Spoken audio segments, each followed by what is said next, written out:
के विषय में भर भर के लिखा है। यह महीना यमराज को रुलाने वाला और यमराज से सभी मनुष्यों की रक्षा करने वाला है। कैसे इस माह में आप यमराज से अपनी रक्षा कर सकते हैं, क्या कार्य हैं जो आपको अवश्य करने चाहिए, क्या कार्य हैं जो नहीं करने चाहिए, वैशाख स्नान कैसे करें, वैशाख महत्व में कैसे सुने, वैशाख के नियम क्या हैं, किन नियमों का विशेष रूप से ध्यान रखना चाहिए और कैसे आप इसका संपूर्ण फल प्राप्त कर सकते हैं। शास्त्रों से संपूर्ण जानकारी हम आपके लिए इस वीडियो के माध्यम से लेके आए हैं।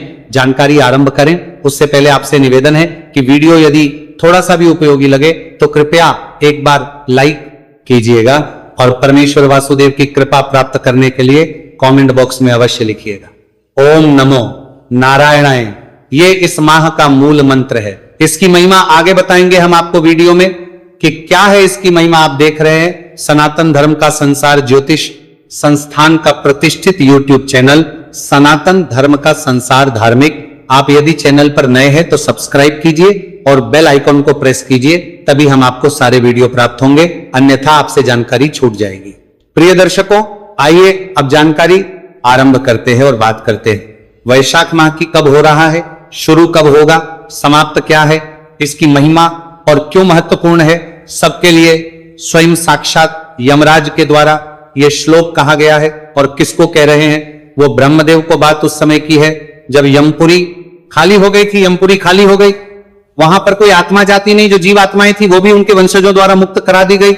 तब यमराज पहुंचे ब्रह्मदेव के पास। ब्रह्मदेव के पास जाके उन्होंने निवेदन किया इस श्लोक के रूप में। यमराज जाके कहते हैं कि हे ब्रह्मदेव, मैं बड़ा चिंतित हूं। वैशाख मास में मनुष्य बार बार स्नान कर करके मेरे जितने भी जाते हैं उनको वहां से मार भगाते हैं। हमारे यहां चित्रगुप्त ने जो भी लेखनी लिखी है, अर्थात इन्होंने जो भी पुण्य और पाप किए होते हैं, जितने भी पाप कर्म किए होते हैं वो लेखनी में लिखे होते हैं, परंतु ये वैशाख का स्नान करके उन सब पापों को मिटा देते हैं। वो पूरी लेखनी साफ हो जाती है। और हे ब्रह्मदेव, इतना हो तो भी समझ आए, ये वैशाख स्नान करके जो पूर्वज पूर्व में जा चुके हैं उनका भी उद्धार कर रहे हैं और जो आगे जाने वाले हैं उनका पहले उद्धार ही कर दे रहे हैं। तो हे प्रभु, इस वैशाख स्नान के माध्यम से ये मनुष्य स्वयं मुक्त होते हैं, पूर्वजों को मुक्त करते हैं, भावी पीढ़ी के लिए भी नरक के रास्ते बंद कर देते हैं। और प्रभु, इस कारण से मेरा लोक पूर्ण रूप से खाली हो गया है। भगवान अगर कोई यमपुरी जाएगा ही नहीं, या जब मेरे दूत उसको लेने जाएंगे तो वैष्णवगण उससे पहले पहुंचकर ही मेरे दूतों को मार मार के वहां से भगाएंगे, तो प्रभु यमपुरी का क्या हाल होगा। और आभापुर पूर्ण रूप से खाली हो गया है। मेरी यमपुरी की क्या दशा होगी।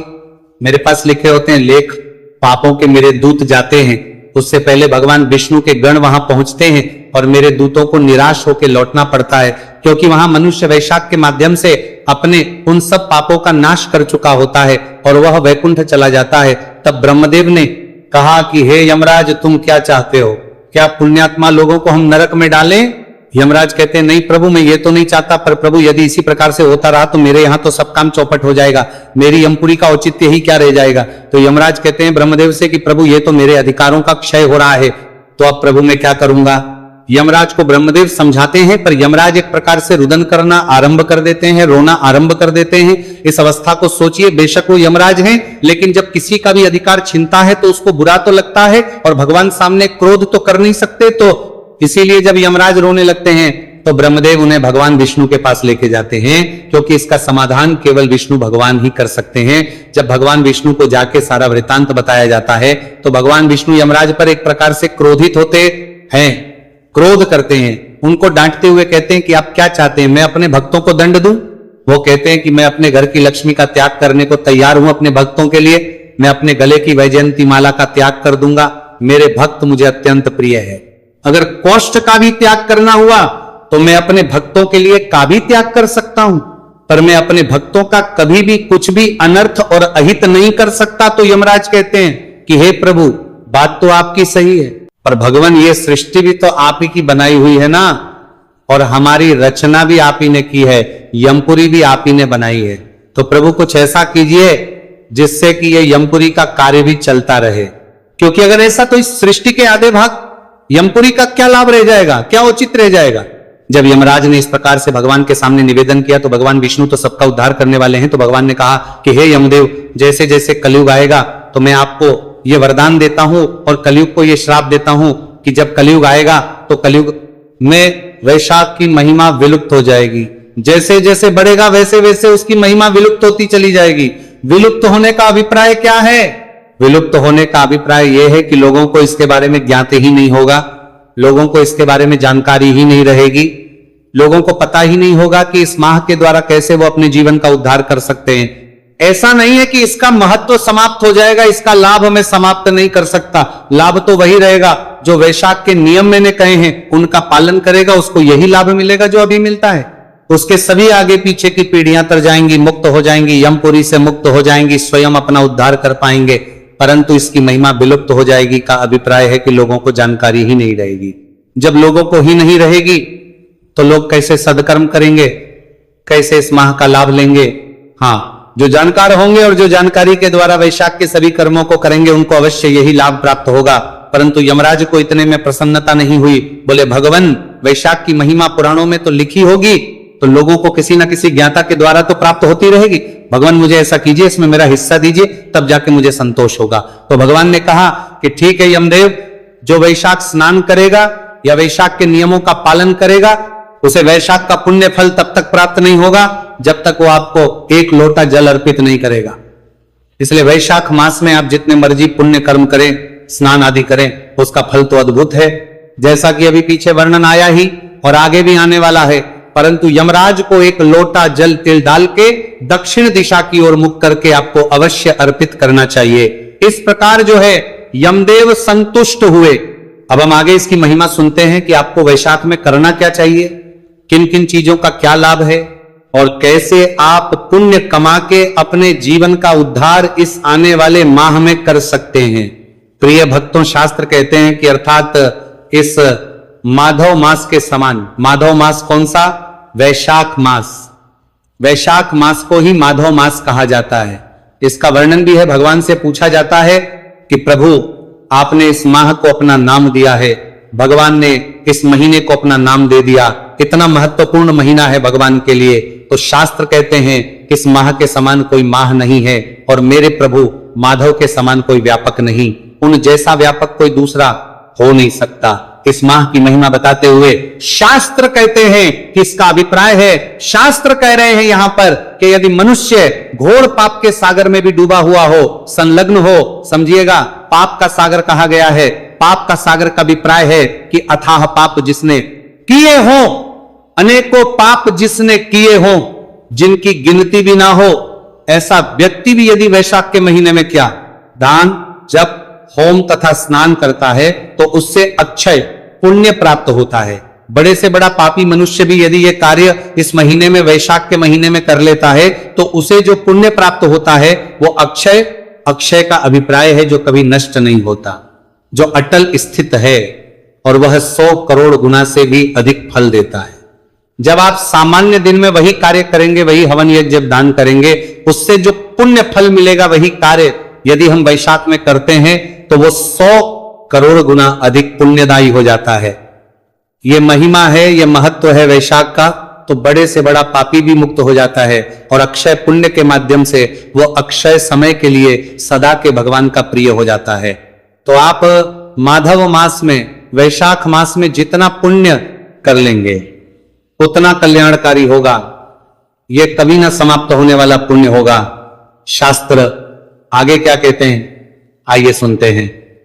शास्त्र लिखते हैं कि तत्र यज्ञ इस माह में, अर्थात वैशाख माह में, माधव मास में जो भी श्राद्ध, जप, तप, पुण्य आदि कार्य किए जाते हैं वे सब अक्षय पुण्य देने वाले हैं और श्राद्ध कार्य आपको अवश्य करना चाहिए। तो श्राद्ध कर्म का क्या है? आप श्राद्ध कर्म कर सकते हैं, प्रतिदिन कर सकते हैं या प्रमुख प्रमुख तिथियों पर कर सकते हैं। एकादशी, 2 एकादशी आएंगी वैशाख में, दोनों एकादशी पर कीजिए, अमावस्या पर कीजिए, पूर्णिमा पर कीजिए और संक्रांति कीजिए। एक विधि मैं आपको बता देता हूं, उसके माध्यम से आप प्रतिदिन कर सकते हैं। वैशाख के पूरे 30 दिन श्राद्ध कर्म तर्पण कार्य कीजिए, बड़ा कल्याणकारी है साहब, क्योंकि अक्षय पुण्य देने वाला है, अक्षय तृप्त देने वाला है, 100 करोड़ गुना अधिक फल देने वाला है। और शास्त्रों ने विशेष रूप से आज्ञा दी है कि आपको श्राद्ध कर्म भी करना चाहिए। तो करना क्या है? स्नान आदि करके स्वच्छ वस्त्र धारण करके एक लोटा लीजिए, उसमें थोड़ा सा गंगा जल पहले डालिए, फिर शुद्ध जल डालिए, थोड़े से उसमें डालिए काले तिल और एक पत्ता तुलसी का डालिए। ये सारी सामग्री उसमें डाल के आसन लगा के बैठ जाइए, दक्षिण दिशा की ओर मुख करके, और गीता के 7वें अध्याय का श्रवण कीजिए। गीता का 7वां अध्याय सुनने के बाद संकल्प करके उसका संपूर्ण पुण्य अपने सभी पितरों को अर्पित कीजिए। संकल्प कीजिए कि प्रभु मैं अपने इस गीता के 7वें अध्याय का जो पुण्य है वह संपूर्ण पितरों को अर्पित करता हूं, सभी पितरों को समर्पित करता हूं, ये उन्हें, और फिर आप उस जल से तर्पण कीजिए। तो गीता का 7वां अध्याय पहले से मेरे चैनल पर है, अगर वीडियो ना मिले तो लिख दीजिएगा। गीता का 7वां अध्याय देवभूमि, आपको बहुत वीडियो मिल जाएंगे हमारे। फिर भी मैं वैशाख के प्रमुख तिथियों पर आपके लिए गीता का 7वां अध्याय पुनः रिकॉर्ड करके अपलोड करूंगा, तो उसका लाभ लीजिएगा। ये कार्य वैशाख में आपको अवश्य करना है। इतने सारे पूजा पाठ आप दान पुण्य करते हैं वो ठीक है, पितरों के लिए भी ये कार्य आप अगर करते हैं तो ये कल्याणकारी है, तो कार्य आपको अवश्य करना है। मैंने संपूर्ण विधि आदि उसमें बताई है गीता के 7वें अध्याय के 7 में, तो उसका लाभ लीजिएगा। आप अगर व्हाट्सएप पर नहीं जुड़े हैं तो अवश्य जुड़ जाइए, जिससे कि आपको सभी वीडियो सीधे मोबाइल पर आते रहे। आप अगर व्हाट्सएप पर होंगे हमारे साथ, तो हम अपने सभी जितने भी दर्शक हमारे साथ मोबाइल पर जुड़े हुए हैं सबको वह वीडियो भेजते हैं जो उनके लिए आवश्यक होते हैं। तो इस माह में आपको एक तो पितरों को जल देना है और एक जल देना है यम देवता। ठीक है जी, यम देवता को जल आपको अवश्य देना है।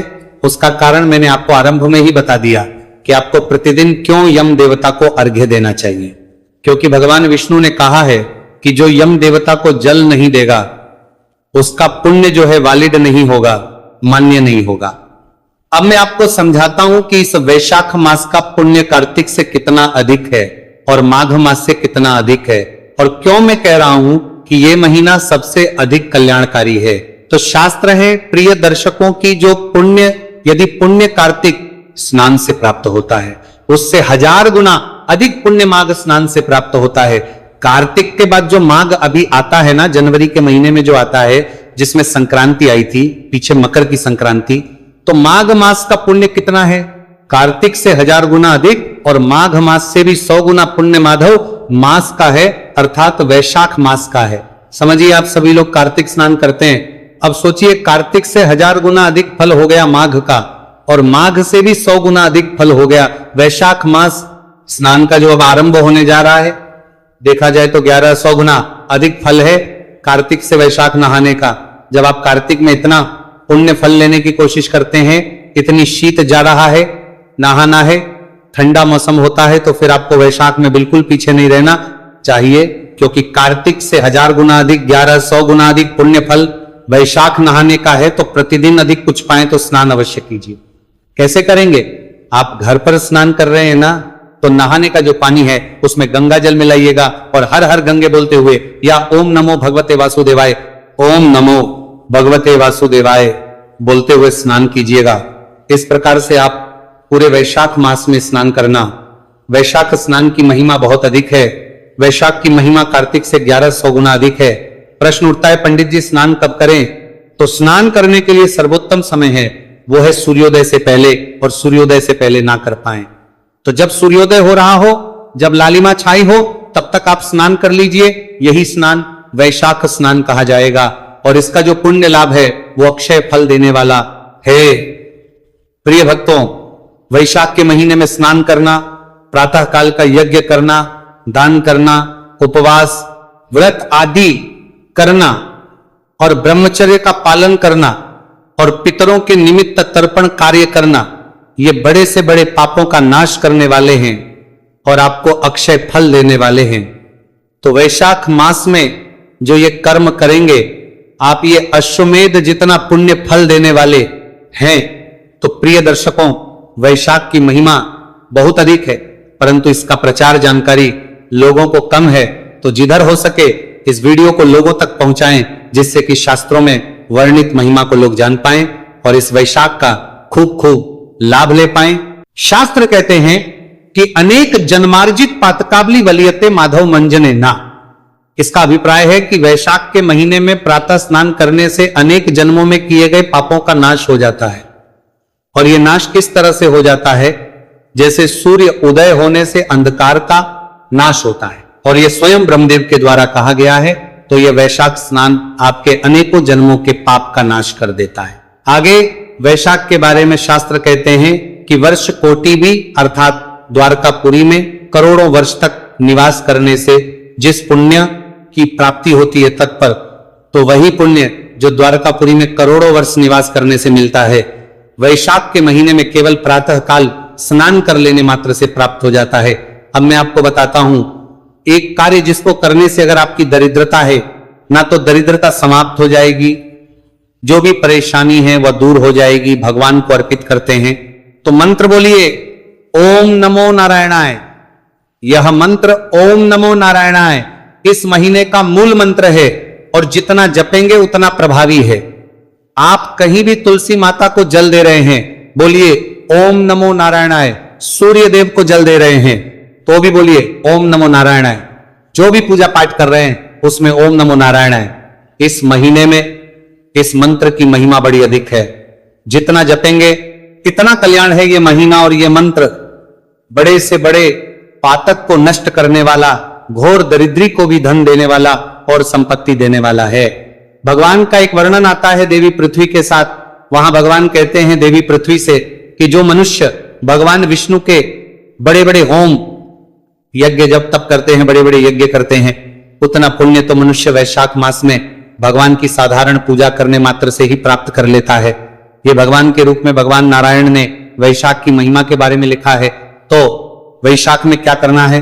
प्रतिदिन स्नान कीजिए, भगवान का जप कीजिए, ओम नमो नारायणाय, पितरों का तर्पण कीजिए, जितना हो सके दान कीजिए, ब्राह्मण को सेवा कीजिए, ब्राह्मण को दान दीजिए, गरीबों की सहायता कीजिए, गौ माता को चारा खिलाइए, अन्न दान, धन दान, जल दान, जो भी आप कर पाए, आपसे बन पड़े वो कीजिए। इसकी महिमा पार है। इन कार्यों को कीजिएगा, कल्याण होगा। अब बात करते हैं कि